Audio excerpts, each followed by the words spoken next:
Mtazamaji, ni furaha iliyoje kujumuika nawe hapa kwa Ukomavu wa Fikra. Siku nyingine kuweza kudadavua yaliyojiri viwanjani. Kama kawaida wakwetu walinipa jina la Makali John, tajiri wa imani. Siku nyingine tutakuwa tunaweza kudadavua yaliyojiri viwanjani. Tutakuwa tunazungumzia mengi yaliyojiri viwanjani, lakini mwanzo kabisa ni mvutano baina ya shirikisho la soka nchini FKF na wizara ya michezo ambayo inaongozwa na Balozi Amina Mohamed. Ni yapi ambayo yamejiri? Soka ya Kenya hatima yake iko wapi? Mtazamaji, utakuwa unazidi kusema nasi kupitia mitandao yetu ya kijamii @makalijohn8, @1nation, @metropoltvke. Alama ya reli siku zote ni kapu la spoti. Tuzungumzie hatma ya soka humu nchini, ikiwa ndio taarifa yetu kuu ambayo tumeweza kuiangazia hii leo. Mtazamaji, ni kujuze tu baada ya waziri ama Balozi Amina Mohamed kuweza kuandaa kamati ambayo itakuwa inasimamia masuala ya soka humu nchini. Kamati ambayo inaongozwa na Aaron Ringera, huyu ni jaji mstaafu ambaye atakuwa anaongoza kikosi hicho cha takriban watu 15 pamoja na secretariat ambayo pia imeweza kutengwa. Ni kujuze kwamba walikuwa wamesitisha masuala ya soka humu nchini na baadhi ya washikadau wameweza kujitokeza kuweza kuzungumzia swala hili pamoja na waliweza kuzungumzia masuala ya soka humu nchini. Je, wachezaji wa Kenya, iwapo FIFA itaweza kutupiga marufuku wachezaji wa Kenya wataweza kushiriki katika mataifa ya kigeni? Tayari tumeona kuna baadhi ya wachezaji katika timu ya taifa Harambee Stars wanashiriki katika mataifa ya kigeni. Vile vile kuna wakufunzi ambao wanafanya marefari ambao wanasimamia mechi katika mashindano ya kombe la dunia barani Afrika, na vile vile wengi wanatazamia kwamba timu hapo mwaka 2022 wataweza kufanya kweli huko Qatar. Kwa sasa nataka tumsikize alikuwa mkufunzi wa timu ya taifa, nazungumzia Jacob Ghost Mulee, alikuwa anaongoza timu ya taifa Harambee Stars. Amezungumzia yepi kuhusiana na kamati hii au kuhusiana na masuala ambayo waziri au Balozi Amina Mohamed aliweza kuchukua na kuhakikisha kwamba wanamfurusha mamlakani si mwingine bali ni Nick Mwendo na kikosi chake. Hawa ni viongozi wa shirikisho la soka FKF ambao ndo wasimamizi wakuu wa masuala ya soka humu nchini. Kumbuka taifa la Kenya lina takriban ligi 7 ambazo huwa zinashirikishwa katika taifa hili. Hebu tuweze kumsikiza Jacob Ghost Mulee alikuwa na yepi kusema. I am really perturbed because we have seen previously the government cracking the whip on football, and what has happened, FIFA ban looming, and we have seen it's not the first time that it has happened. This is our job. Football, we have very many stakeholders, but who suffers most is the players. Because right now, if we go through a ban, no player is supposed to be transferred from Kenya. No player can be transferred from another country as a Kenyan to another country. These are some of the repercussions. We cannot be able to play international games. Gor Mahia is waiting to play a continental match, so is Tusker. They are our representative. We have the women football team that also is on the verge maybe of qualifying again for African Cup of Nations for women. So there is a lot to lose. For the real stakeholders are the players, the referees. We are not going to officiate anywhere outside this country. There's not going to be any international football matches. Now, we've just come from a COVID-19 situation. We've just come from so many stress in football. But now the question is, are we going to allow the ban so that the real people suffer? Because players, some companies will not be able to pay players because they cannot play international football. I mean, there is a lot that is there to lose for the coaches, for the players, for the officials of football. And I didn't find it wise for sure having a problem maybe with the president and whoever, and then close the secretariat, because football is run by the secretariat. There is a lot. There is the administration part. There is a coaching course. Right now, the FKF through CAF and FIFA is conducting a CAF B license, which is equivalent to the license have been harmonized, is equivalent to Euro B or whatever.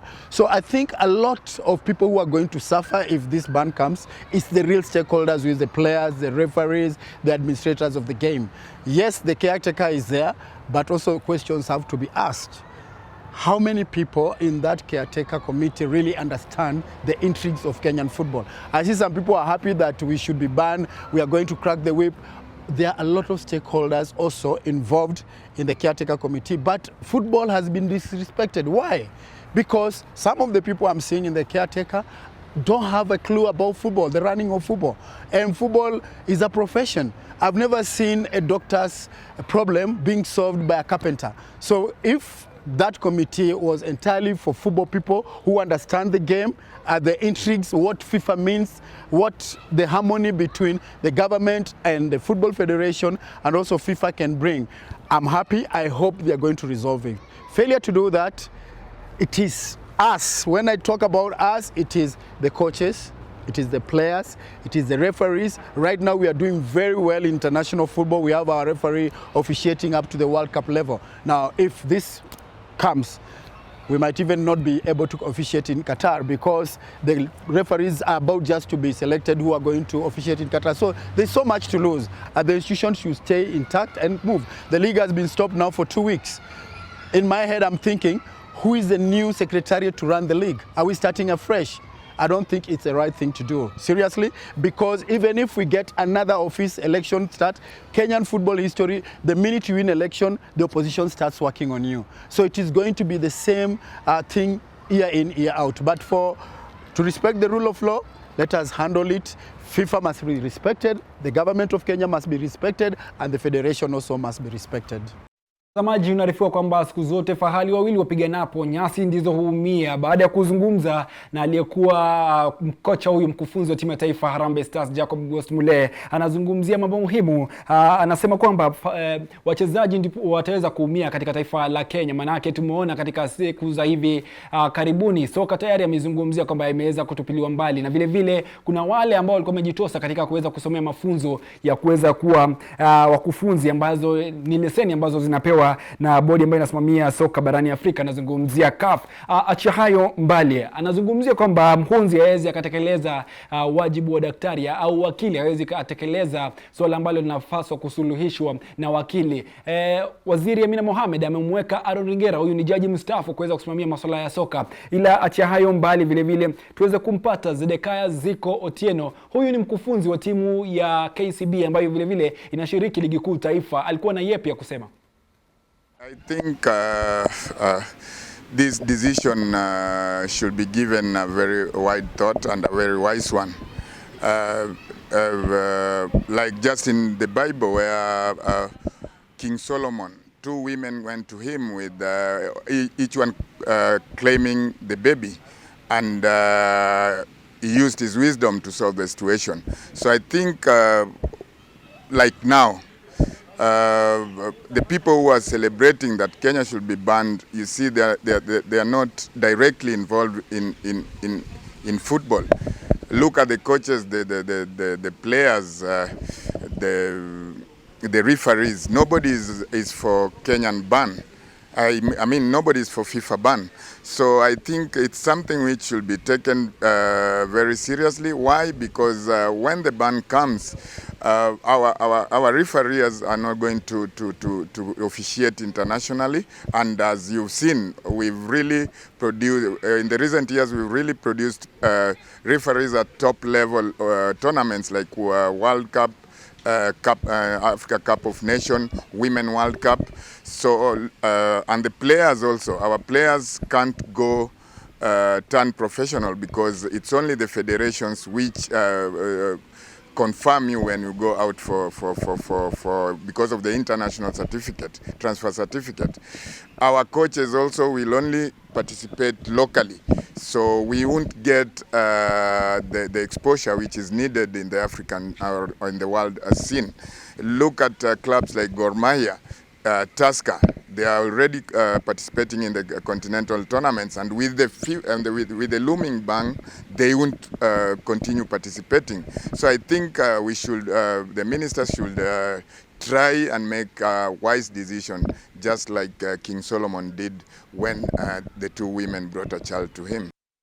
Zedekaya Ziko Otieno, huyo mkufunzi wa klabu ya KCB ambayo inashiriki ligi kuu taifa. Vile vile itakumbuka kwamba mwaka 2010 hadi mwaka 2011 pia vile vile aliweza kuikufunzi timu ya taifa ya Harambee Stars. Lakini cha msingi hapa ambacho kinazungumziwa kwamba ni mchezaji ambaye ataweza kuumia wakati ambapo fahali hawa wawili wanaweza kupigana. Namzungumzia Waziri Amina Mohamed pamoja na rais wa shirikisho ambaye si mwingine bali ni Nick Mwendo. Wachezaji hawa kinda ambao mchezo wa soka umeweza kuajiri vijana wengi katika taifa la Kenya. Je, hatima yao itakuwa ni vipi? Vile vile tuweze kumsikiza, huyu ni mwenyekiti wa FKF, body ya FKF, anazungumzia Nairobi Magharibi, anajulikana kama Caleb Mulee. Pia vile vile aliweza kuzungumzia hawa chipukizi ambao maisha yao hayaeleweki itakuwa ni vipi baada ya soka kuweza kusitishwa kwa wiki mbili, na vile vile tukisubiria iwapo FIFA itaweza kutupiga marufuku. Kumbuka FIFA ndio bodi ambayo inasimamia soka ulimwenguni. Hebu tumsikize Caleb Mulee alikuwa na yapi kusema.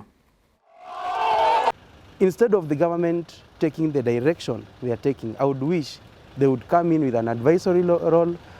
Maybe they guide the federation. If in terms of compliance, I don't think anyone in this country lives forgetting that we also have to abide by the constitution of this country. Now, when it comes to sports governance in this country, we have so many federations. We have the basketball, we have the volleyball, we have the athletics, we have boxing, and many of them. My worry is, 2 years ago, if I'm not very wrong, FKF was on the list of the Sawyer Awards, if I'm not very wrong, and that was picking FKF as one of the best performing federations in this country. Why was this happening? This was happening because when you go to the score sheet, to the scorecard, rate FKF and compare it to the other federations, we are performing well. Mtazamaji, siku zote unaambiwa kwamba asiyekujua hawezi kuthamini. Hawa kinda hawajulikani na yoyote. Viongozi hao hawezi kutambua wachezaji ambao wanajituma kila siku. Ndipo sasa tunaambiwa kwamba asiyekujua siku zote hawezi kuthamini. Zidi kusema nasi kwenye mitandao yetu ya kijamii kuhusiana na yanojiri, kuhusiana na mvutano baina ya shirikisho la soka FKF na waziri Amina, Balozi huyu Amina Mohamed ambaye ni waziri wa michezo. Mvutano huu utaishia wapi? Zidi kusema nasi kwenye mitandao ya kijamii yetu Makali John 881 Nation at Metropole TV KE. Nitakuwa nazidi kusoma baadhi ya mbili tatu kabla ya kuweza kudondoka. Ila mtazamaji, ni kujuze kwamba leo hii nilipaswa kufanya mazungumzo naye Steven Ayako Nyandusi, lakini hajaweza kufika mjengoni. Vile vile Mark Kwemoi ambaye ni mchezaji wa zamani wa klabu ya Menengai Oilers na vile vile ni mchezaji wa timu ya taifa ya Shujaa ambayo imesafiri kuelekea Dubai kushiriki mkondo wa Dubai Sevens. Hajaweza kufika studioni pamoja na mwenzake Steven Ayako Nyandusi ambaye ni mwandishi wa zamani wa habari za michezo. Ila hapajaharibika neno. Studioni yuko si mwingine bali huyu ni Edgar Wabwire Pizza Mwitu. Huyu tutakuwa nazidi kudadavua naye yalojiri viwanjani katika awamu ya pili. Michezo ya shule za misingi pamoja na upili zimeweza kurejea. Kwa hivyo tutarajie yepi? Na kwenda madukani, nikirejea nitakuwa nazungumza naye Edgar Wabwire. Usicheze mbali.